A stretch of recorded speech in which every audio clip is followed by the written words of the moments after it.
Hello दोस्तों, स्वागत करते हैं आपका एक बार फिर से अपने यूट्यूब चैनल आरके क्लासेज में। दोस्तों मैथमेटिक्स का मैं यहाँ पे यूपी बोर्ड मैथमेटिक्स का एनसीईआरटी का जो आपका क्वेश्चन है दोस्तों, वृत्तों से संबंधित क्षेत्रफल, उसमें का दोस्तों एक क्वेश्चन लेके आया हूँ। ये क्वेश्चन आपके एग्जाम में बहुत ज़्यादा पूछा जाता है। साथ साथ दोस्तों ऐसे प्रश्नों से आपका कॉन्सेप्ट क्लियर होना चाहिए, क्योंकि आसानी से ऐसे प्रश्नों को हम तभी लगा सकते हैं अपने एग्जाम में जब हमारा कॉन्सेप्ट कायदे से क्लियर होगा तो।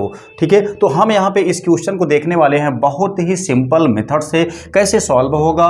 कहाँ का क्वेश्चन है दोस्तों, आप देख सकते हैं ये वृत्तों से संबंधित क्षेत्रफल।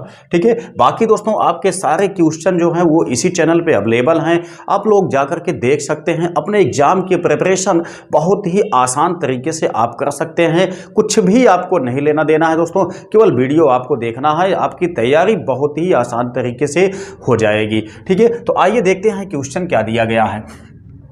यहां पे दोस्तों बताया जाता है दिए गए चित्र में AB वृत्त का व्यास है। दोस्तों हम लोग जानते हैं कि जो वृत्त का व्यास होती है वो दोस्तों किसी वृत्त की सबसे बड़ी जीवा होती है। यहां पे दिया गया है AB जो है वह इस वृत्त का व्यास है।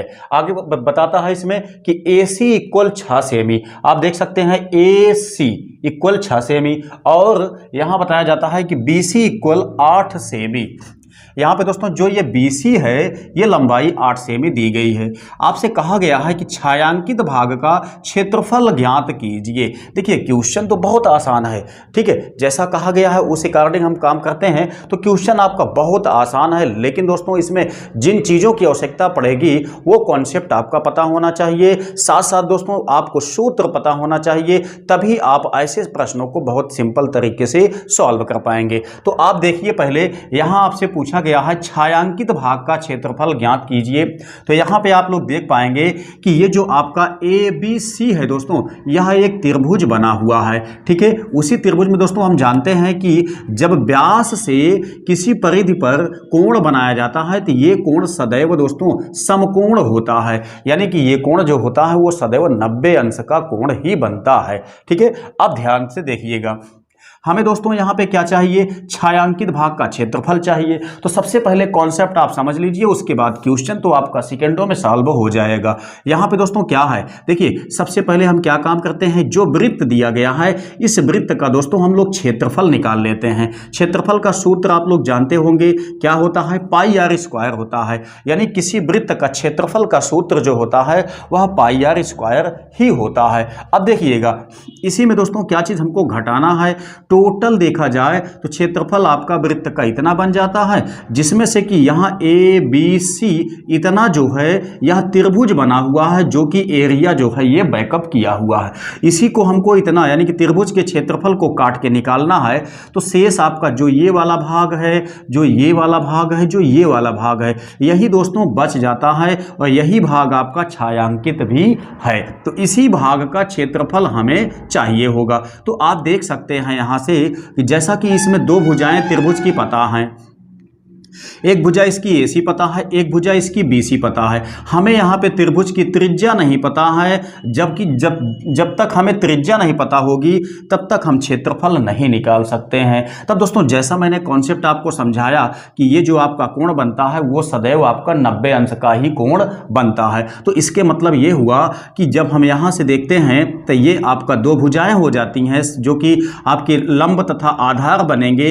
ये दोस्तों आपका जो होगा वो समकोण त्रिभुज का जो कर्ण होता है वो आपका बनेगा। तो सबसे पहले हम AB निकाल लेते हैं पाइथागोरस की प्रमेय से। जब हम AB निकाल लेंगे दोस्तों तो उसका आधा कर देंगे तो ये वृत्त की त्रिज्या हमें आसानी से ज्ञात हो जाएगी। तो सबसे पहला काम आपको इसमें यही करना है कि आपको इसका मतलब कि कर्ण की लंबाई यानी AB की लंबाई को निकालना है। तो ध्यान दीजिएगा, हम यहाँ पे लिखेंगे कि समकोण त्रिभुज ABC में क्या चीज लगाएंगे, AB का स्क्वायर। AB आपकी हमेशा कर्ण बनेगी। ठीक है, AB का स्क्वायर इक्वल क्या बनेगा, AC का स्क्वायर प्लस दोस्तों BC का स्क्वायर इतना बना।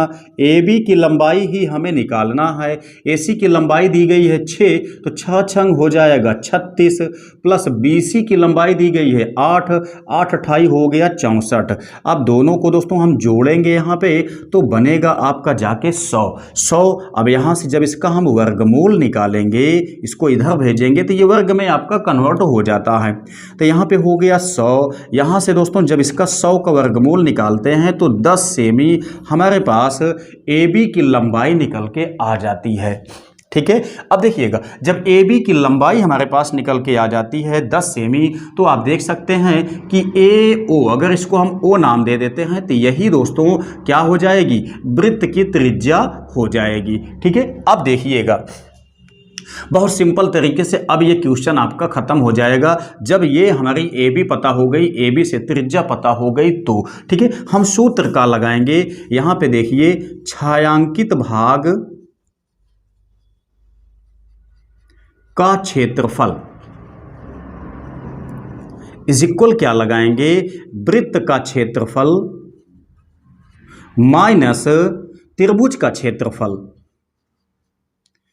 त्रिभुज का क्षेत्रफल। ये हम सूत्र लगा देंगे। चूंकि वृत्त के क्षेत्रफल में से हमको त्रिभुज का क्षेत्रफल घटाना है, जब ये घटा देंगे तो शेष भाग जो छायांकित है उसका क्षेत्रफल पता चल जाएगा। तो ध्यान दीजिएगा वृत्त का क्षेत्रफल का सूत्र क्या होता है, πr² होता है। अब दोस्तों यहाँ पे चूंकि समकोण त्रिभुज है तो समकोण त्रिभुज का क्षेत्रफल का सूत्र आपको पता होगा, क्या होता है, 1/2 गुणे आधार गुणे लंब होता है। ठीक है, अब देखिए यहाँ से क्या है, ये आपका पाई है दोस्तों, पाई का मान आप पुटअप कर सकते हैं, नहीं तो ऐसे छोड़ दीजिए जैसे आपकी इच्छा हो। ठीक है, तो पाई का मान हम यहाँ से 22/7 को ले लेते हैं। त्रिज्या दोस्तों आपके पास AO की लंबाई कितना आई हुई है, जैसा आप यहाँ पे देख सकते हैं कि AB की लंबाई यहाँ पे 10 आई हुई है, तो AO की लंबाई के लिए हम यहाँ पे AB/2 यानी कि AO इक्वल AB की मान यहाँ पे 10 दिया गया है, 10/2 हम यहाँ से काटेंगे तो दोस्तों 5 सेमी आ जाएगी। 5 सेमी क्या है, यही त्रिज्या आपकी है। ठीक है, तो यहाँ पे देखिए जब हम R के स्थान पे 5 लिखेंगे तो यहाँ पे 5 पचम 25 हो जाएगा, -1/2 गुणे आधार आपके पास कितना दिया गया है, चाहे इसको मान लीजिए चाहे इसको मान लीजिए। ठीक है, इसमें कोई दिक्कत नहीं है, आप इसमें किसी को भी आधार किसी को भी लंब मान सकते हैं समकोण त्रिभुज में। तो यहाँ पे हम मान लेते हैं कितना, 6 इंटू इसको हम नाम मान लेते हैं 8। तो देखते हैं यहाँ पे, तो यहाँ पे सबसे ज़्यादा आसान अगर इसको हम काटेंगे दोस्तों तो जानते हैं कि पाई का मान होता है 3.14, वहीं ये हो गया आपका 25 माइनस इसको काटेंगे 2 तिहाई 6 हो जाएगा, इससे मल्टीप्लाई 8 त्रिक का 24, तो त्रिभुज का क्षेत्रफल आपका आ गया 24, ये आपका इतना हो गया। अब दोस्तों क्या काम कीजिए, इससे यहाँ मल्टीप्लाई कर दीजिए, 25 चौका 100 हो जाएगा।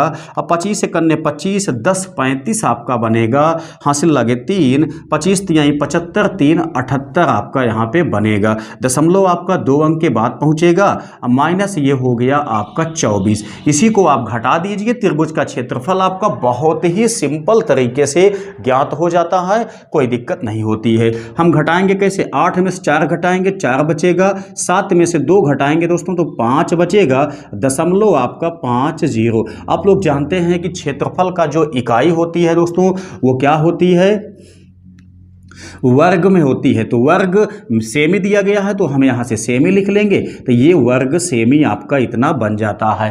ठीक, तो ये आपका छायांकित भाग का क्षेत्रफल निकालना था। आपके एग्जाम में दोस्तों ऐसे प्रश्न बहुत पूछे जाते हैं, वृत्तों से संबंधित क्षेत्रफल का मैंने क्वेश्चन लिया हुआ था। उम्मीद करता हूँ कि ये क्वेश्चन आपके निश्चित ही समझ में आया होगा। एग्जाम में दोस्तों आप इसको छोड़ के मत आइएगा, बहुत आराम से इसको सॉल्व कर पाएंगे।